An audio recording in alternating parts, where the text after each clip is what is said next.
অনেক প্রাচীন কালের কথা। দেবলোক ও পৃথিবীতে তখন মানুষের পাপ বেড়ে গিয়েছিল। তখন দেবতারা ভাবলেন পৃথিবীকে পবিত্র করতে হবে। তখন ভগবান লর্ড বিষ্ণু ও লর্ড শিবা মিলে সিদ্ধান্ত নিলেন পৃথিবীতে পবিত্র নদী পাঠাবেন।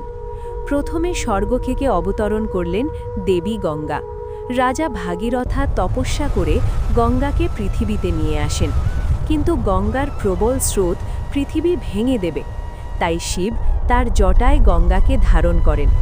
তারপর সূর্যদেবের কন্যা দেবী যমুনা পৃথিবীতে আসেন মানুষের পাপ ধুয়ে দিতে। দক্ষিণ ভারতে জন্ম নেয় পবিত্র নদী গোদাবরী, যাকে ঋষি গৌতমা ঋষি তপস্যা করে আনেন।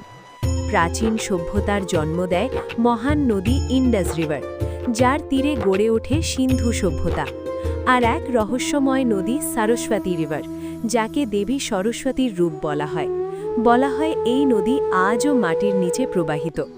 এই 5টি পবিত্র নদী পৃথিবীকে জীবন, ধর্ম ও সভ্যতা দিয়েছে।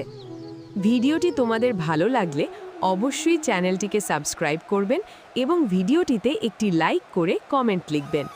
কথাগুলো ঠিক না ভুল। সবাই ভালো থাকবেন, সুস্থ থাকবেন।